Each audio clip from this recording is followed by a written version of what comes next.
मेरे राम का मुकुट भीग रहा है नामक रचना में विद्यानिवास मिश्र ने युवा पीढ़ी और जो पुरानी पीढ़ी है उन दोनों के बीच की सोच जो है उसके संबंध में भी जिक्र किया। कहा कि जो नई पीढ़ी है वो पुरानी पीढ़ी की चिंताओं से अवगत नहीं है। उसकी पुरानी पीढ़ी का जो ममत्व भाव है, जो संतान के प्रति जो वात्सल्य भाव है, उसके कारण समय पर घर नहीं आने के कारण उनमें जो पीड़ा बोध होता है उसको हो सकता है नई पीढ़ी नहीं समझ पा रही हो। और काफ़ी चिंतित हैं माता पिता इस बात को लेकर कि संतान समय पर घर नहीं लौटी। इसी संबंध में लेखक कह रहे हैं कि लड़की का नाम आते ही मन में दुश्चिंताएं घेर लेती हैं मन को, कि पता नहीं गली में किस तरह के तत्व रहते हैं और कह भी रहे हैं कि लड़की तो पराई होती है। मन फिर घूम गया कौशल्या की ओर, लाखों करोड़ों कौशल्याओं की ओर और लाखों करोड़ों कौशल्याओं के द्वारा मुखरित एक अनाम अरूप कौशल्या की ओर। इन सब के राम वन में निर्वासित है, पर क्या बात है कि मुकुट अभी भी उनके माथे पर बंधा है और इसी के भीगने की इतनी चिंता है। क्या बात है कि आज भी काशी की रामलीला आरंभ होने के पूर्व एक निश्चित मुहूर्त में मुकुट की ही पूजा सबसे पहले की जाती है।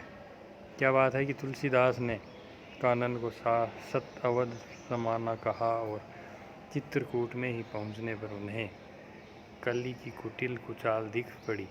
क्या बात है कि आज भी वनवासी धनुर्धर राम ही लोकमानस के राजा राम बने हुए हैं।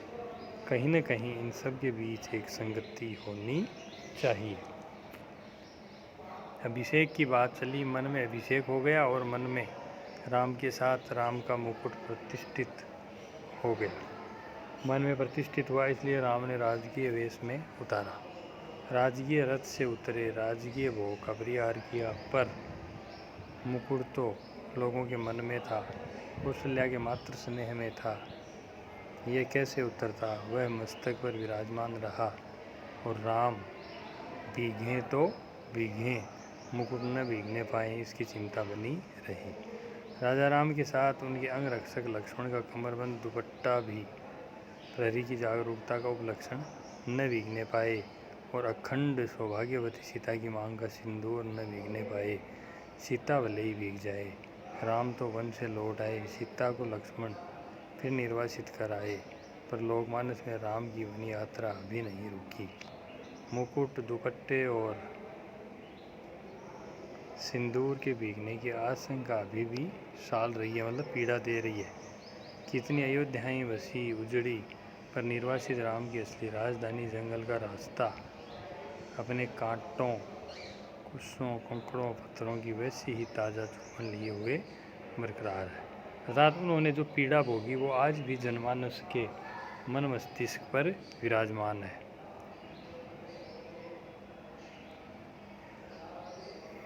क्योंकि जिनका आसरा साधारण गंवार आदमी भी लगा सकता है, वे राम तो सदा निर्वासित ही रहेंगे और उनके राजपाट को संभालने वाले भरत अयोध्या के समीप रहते हुए भी उनसे भी अधिक निर्वासित रहेंगे। निर्वासित ही नहीं बल्कि एक कालकोठरी में बंद जिलावतनी की तरह दिन बिताएंगे।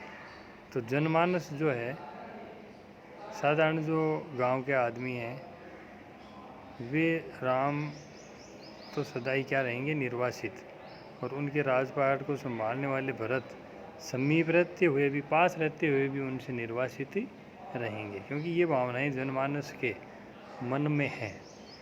तो एक पुराना उदाहरण भी रचनाकार ने दिया है कि ये राम, सीता, कौशल्या, भरत, अयोध्या, ये पुराने प्रसंग जो हैं वो भी मेरे राम का मुकुट भीग रहा है नामक निबंध में लिए हैं।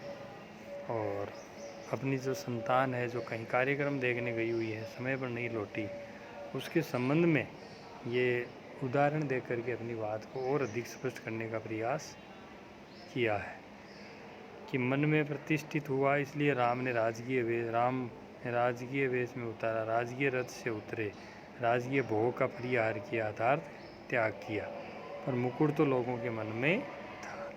अर्थात मुकुट लोगों के मन में था